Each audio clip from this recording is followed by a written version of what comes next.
Olá, sejam bem-vindas e bem-vindos. Hoje, nossa conversa é sobre como pegar aqueles dados brutos, sabe, e transformar em imagens que contam uma história clara, usando Python, claro. Isso é essencial para quem precisa entender e mostrar informações de um jeito que todo mundo bate o olho e capta, né?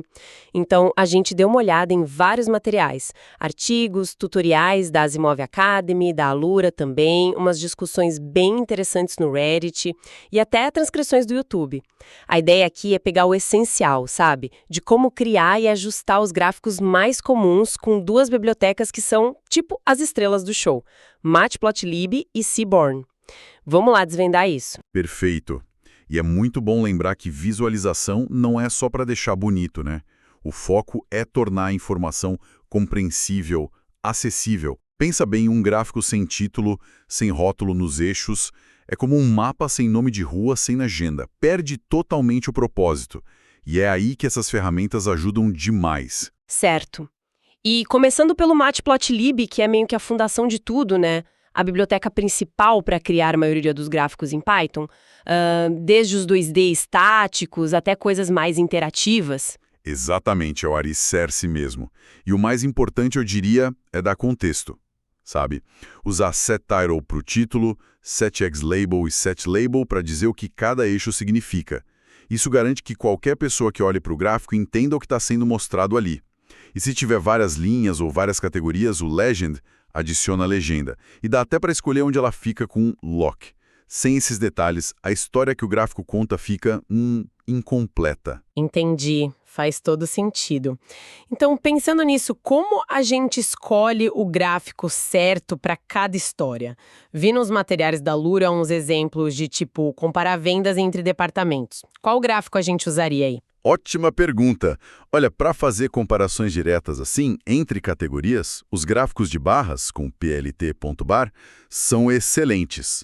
Ou então as barras horizontais, né, as colunas, com plt.barh. Essas são ótimas quando os nomes das categorias são meio compridos, sabe? Para não ficar tudo embolado. E ainda dá para ir além, agrupar barras de diferentes grupos lado a lado ou empilhar uma em cima da outra para mostrar a composição. Fica bem rico para comparar. Legal. E para mostrar mudança ao longo do tempo? Tipo, vendas mês a mês ou evolução de alguma métrica? Aí o gráfico de linha com plt.plot é o ideal. Ele é perfeito para a gente ver tendências, sabe? Aquela subida, descida. E dá para personalizar bastante. Colocar marcadores nos pontos, mudar o estilo da linha, as cores, claro. E uma coisa útil é adicionar uma grade com plt.gridTrue. Facilita ler os valores no eixo. Bacana. E aquele outro, o de dispersão, com os pontinhos, plt.scatter. Vi num vídeo que usaram para cruzar, tipo, tempo de entrega com a nota de satisfação do cliente. Funciona bem para isso? Isso. O gráfico de dispersão, ou scatterplot, é ótimo para investigar se existe alguma relação entre duas variáveis numéricas, como nesse exemplo aí. Mas, atenção. Um ponto super importante que sempre surge nessas discussões. Correlação não significa causalidade. É crucial lembrar disso. Ah, sim, aquela velha história. Só porque duas coisas acontecem juntas, não quer dizer que uma causa a outra. Bem lembrado. Exatamente. Pode ser coincidência ou ter um terceiro fator influenciando ambos. Entendi. E para entender a distribuição dos dados? Tipo, como os clientes se distribuem por faixa etária, um exemplo que eu vi. Para isso, o histograma plt.hist é a ferramenta. Ele pega os dados, divide em faixas, bins, né, e mostra quantos pontos caem em cada faixa. Dá uma visão da frequência. Agora, se a ideia é mostrar proporções, tipo partes de um todo, como o percentual de respostas numa pesquisa, aí entra o gráfico de pizza plt.py. O famoso e polêmico gráfico de pizza. Eu vi muita gente no Reddit descendo a lenha nele. Qual que é a dica para usar direito sem cair nas armadilhas? Pois é, ele tem uma fama e com razão às vezes. É que nosso olho não é muito bom para comparar ângulos ou áreas de fatias, sabe? A dica principal é, use para pouquíssimas categorias, tipo 5 no máximo, mas o ideal mesmo é 2 ou 3. E evite se os valores forem muito próximos, porque aí fica impossível comparar visualmente. para ver distribuição de forma mais robusta, mais informativa, geralmente o boxplot plt.boxplot é bem melhor. O boxplot, aquela caixinha com os bigodinhos. O que exatamente ela mostra pra gente? Ela dá um resumo estatístico bem rápido e visual. Mostra a mediana, que é o valor central dos dados, os quartis, que dividem os dados em 4 partes iguais, e os outliers. Outliers são aqueles pontos que ficam bem distantes do resto do conjunto, sabe?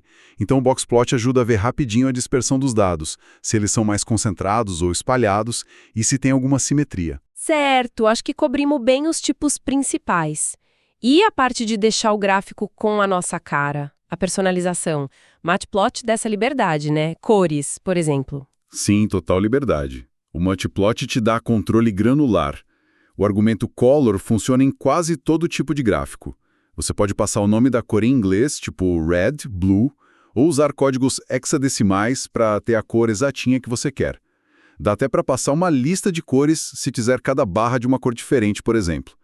E em gráficos mais avançados, como de dispersão, às vezes a gente usa a cor para representar uma terceira variável. Aí entram os mapas de cores, o CMap, junto com uma barra de legenda de cores, o plt.colorbar. Legal. E uma dica que eu vi direto e achei super útil. Colocar o valor exato em cima da barra ou dentro dela facilita demais a leitura, né? Não precisa ficar caçando no eixo. Exato. Ajuda muito na comunicação. E, olha, as versões mais recentes do Matplotlib trouxeram uma função chamada bar label, que simplificou bastante isso. Funciona super bem tanto para barras simples quanto para aquelas agrupadas ou empilhadas que a gente falou. É um detalhezinho que faz uma diferença enorme na clareza final do gráfico. Perfeito. Então, o Matplotlib é super poderoso, flexível, te dá o controle total. Mas e o Seaborn? Aparece muito também e falam que é mais fácil ou mais bonito por padrão. Qual é a real diferença? O Seaborn. A filosofia por trás dele é um pouco diferente, isso que é interessante. Ele é construído em cima do Matplot, sim, mas o foco dele é mais em gráficos estatísticos e em tornar a criação desses gráficos mais simples, com menos código e já com uma estética mais, digamos, agradável por padrão. Pense em gráficos como distplot, jointplot ou o heatmap, que são super úteis para análise. O Seaborn já vem com os temas prontos e paletas de cores que deixam o visual bem profissional, rapidinho. Então aquela discussão que eu vi rolando no Reddit sobre qual usar, no fundo é sobre isso. Matplot para ter controle absoluto, mexer em cada detalhezinho da narrativa visual. Seaborn para quando você quer algo bonito e informativo mais rápido, especialmente para gráficos estatísticos mais complexos. Tipo rapidez versus controle total. É uma ótima forma de colocar, exatamente. Seaborn é fantástico para exploração rápida de dados e para gerar visualizações padrão muito boas com pouco esforço. Matplotlib é ferramenta para quando você precisa daquele ajuste fino, daquela personalização que o Seaborn talvez não ofereça tão diretamente. E vale dizer que esse mundo não para, né? Tem ferramentas interativas como o PyWalker ganhando espaço também, que já oferecem uma interface mais tipo Tableau, mais direto do Python. Muda um pouco a dinâmica. Muito bom. Então, resumindo nossa conversa aqui, Matplotlib é a base da controle total, fino. Seaborn vem por cima, trazendo simplicidade e uma estética mais apurada por padrão, ótimo para estatística. E claro, o mais importante é escolher o gráfico certo para a história que os dados contam e nunca esquecer dos títulos, rótulos, legendas. A clareza é fundamental. Exato. E para fechar, acho que vale pensar nisso. Toda visualização conta uma história. Qual história os seus dados estão querendo contar?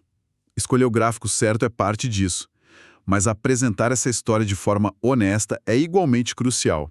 Por exemplo, garantir que os eixos comecem no zero quando faz sentido, para não distorcer a percepção visual. Isso nos leva a pensar, né?